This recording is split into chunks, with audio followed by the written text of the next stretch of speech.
Ja. To je pa tako risa. Risa, ja, taka je kao una risa. Jaz jo kličem kar risa. Ja, Hrast, greva malo ven danes. Ja, kakšen lep dan je danes. Muca, samo da mi ne boš kam ušla. Ja. To je hišna muca, ne? Se pravi, je navajena biti zgolj in samo v stanovanju. Ker pa se mi včasih malo zasmili, ker je veliko na oknu in gleda skozi okno, sem pa kupila povodec in sem rekla, pejva malo ven, ne, da malo tam gleda. Je pa dobro, da ni ravno kakšnega psa takrat blizu, ne. Pejdi počasi. Počasi greva. Ja, tukaj čez. Greva čez to mrežico. Ja, tako. Evo, bravo. Pejdi, te bomo počakala, če je kje kakšen kuža. Kakšen lep dan. Ne, počakaj, ne greva počasi. Najprej je bila muca brez imena, ker jaz se ne bom klicala Zofka.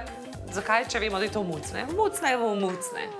Pol pa kupujem pohištvo, ne, in gledam barve. Divja češnja, mahagoni, beljen hrast. In jaz vidim tisto barvo in pogledam mačko, pa ti si beljen hrast. In od takrat je beljen hrast. Čakaj. Halo? Halo, a ste blizu?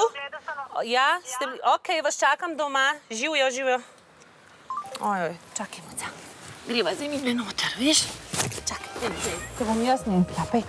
Sicer pa je danes pred mano pester dan. Morda bom spoznala svojo novo sostanovalko ali sostanovalca, čeprav zdaj sem zmenjena z dvema oglednicama. Bomo videli, če ima bo všeč. In če ima bom jaz všeč in če bosta oni dve meni všeč, ne? Ker to vse se mora poklopiti, ko se išče sostanovalce, ne?